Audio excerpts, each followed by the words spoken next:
Is selling these little cork coasters even worth it? Yeah, stick around.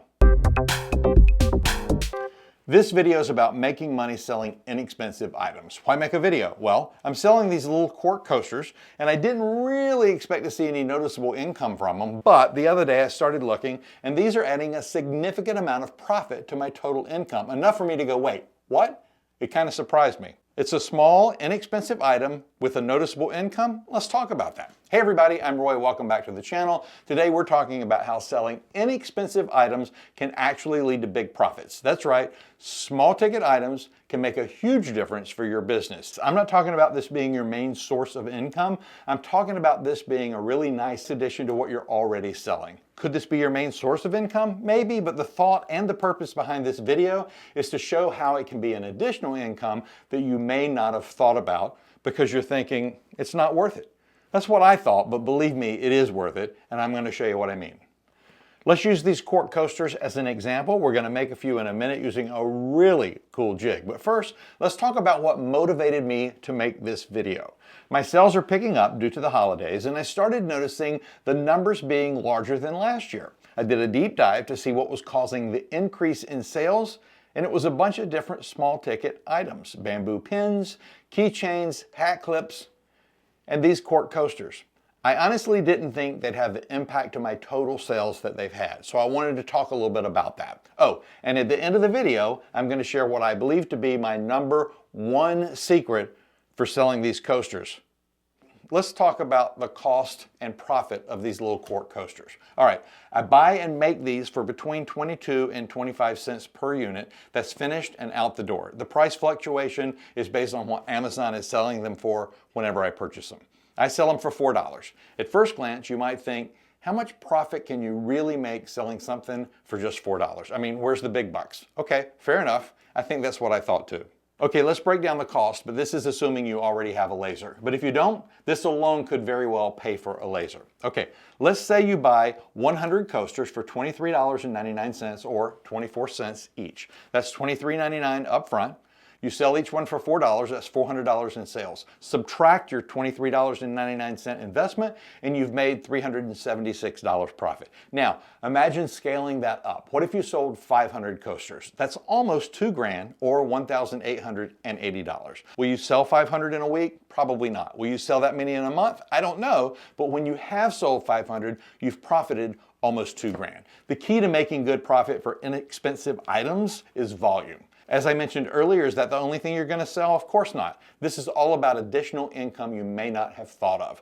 I've sold over 500 of these in the last 2 months. This is my 6th package of 100, and I just ordered another 100 yesterday for when I run out of these. These were supposed to be unopened so I could show you in the video, but I had to break into them this morning because I needed to make more.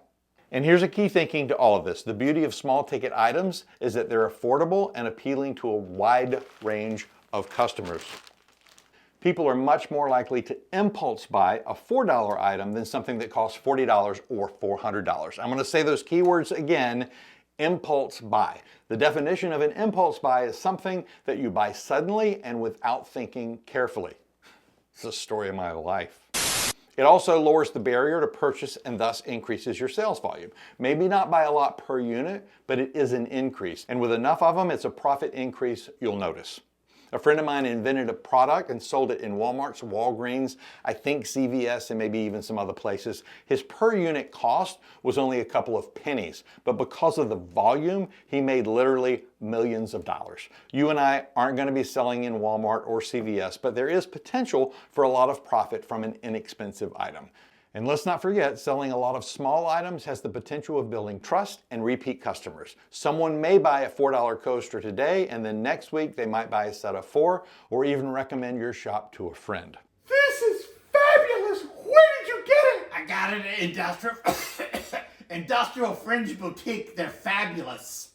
It creates momentum. And for the coasters, I make sure to have 4 of each design so people can buy a set of 2 or 4 of the same coaster if they want to.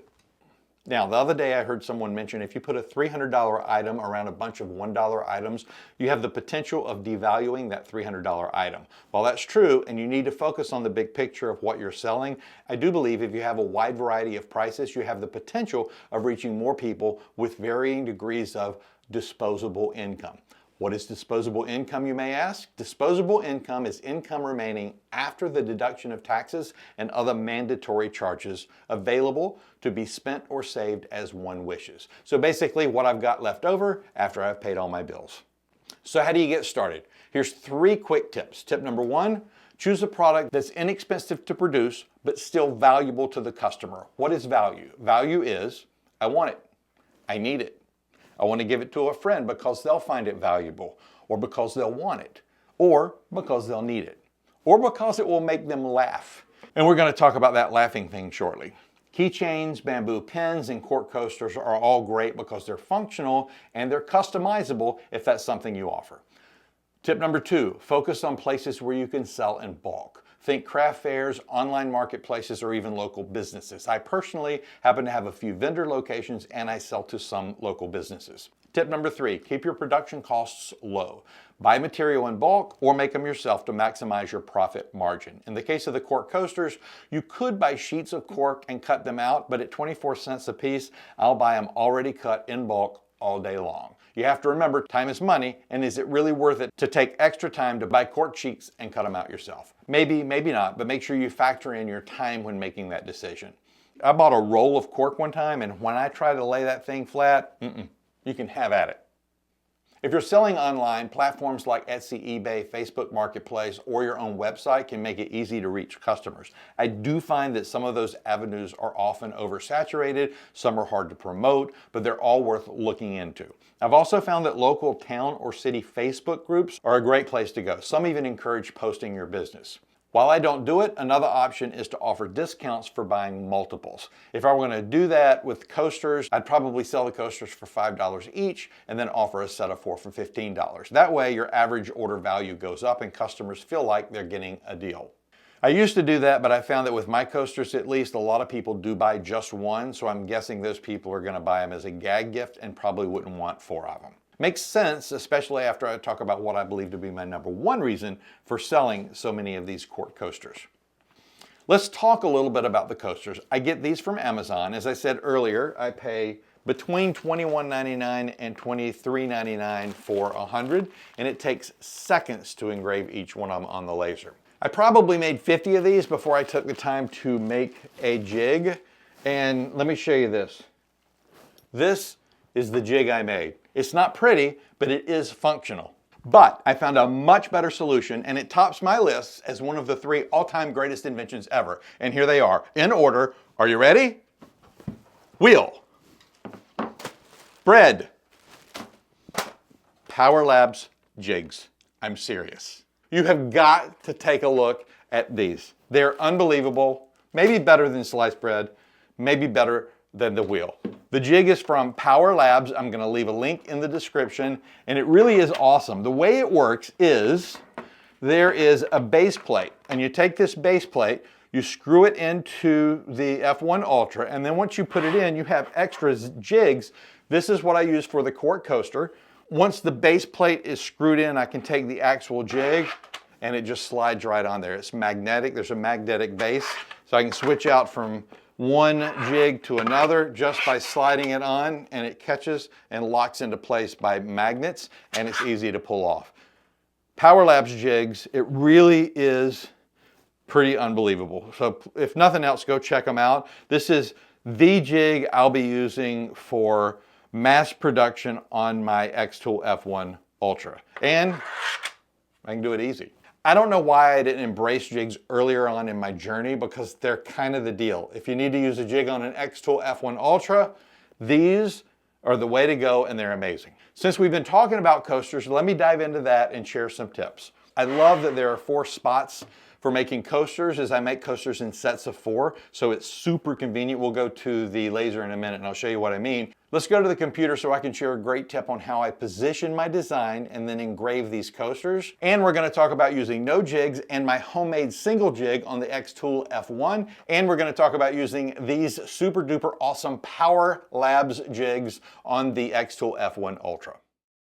For the X-Tool F1, I create or import my design, then I make a circle that's just a touch smaller than the diameter of the coaster. In this case, the coaster's 3.5 inches in diameter, so I'll make the circle 3.4 inches, so I can just barely see that circle on the coaster when I'm framing it. The circle's gonna be in another layer, so it's easy to turn it on and off.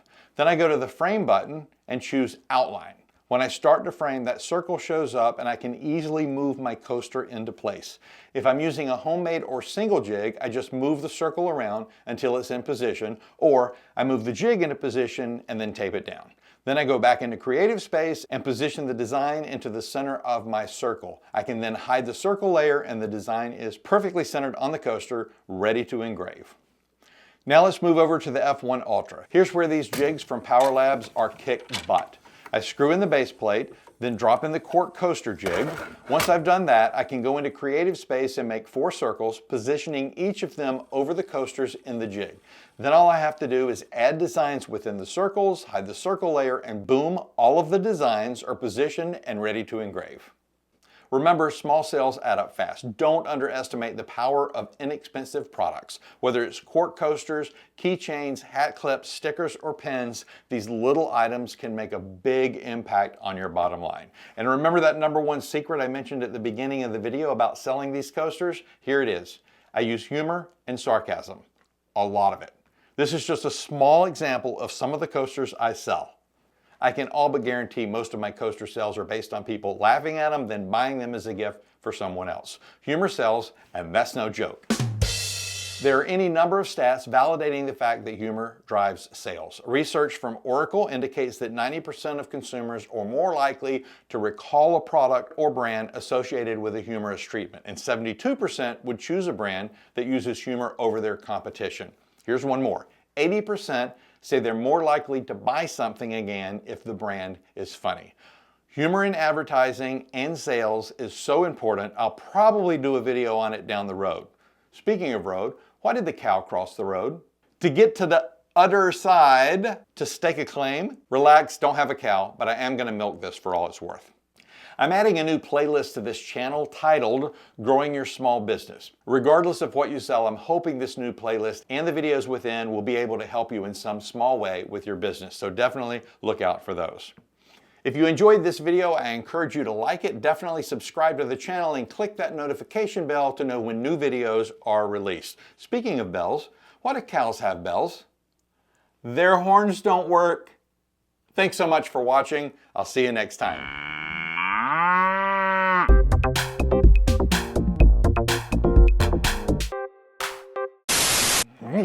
Super ducer. What did the farmer say to the calf? It's pasture bedtime. Addition is selling this little. Let's compute, and Power Labs jigs. Noticeable profit, noticeable coasters, and Power Lab, and it tops my list as one of the top 3. Power is selling these little cork. What do you call a disappearing cow? Moudini.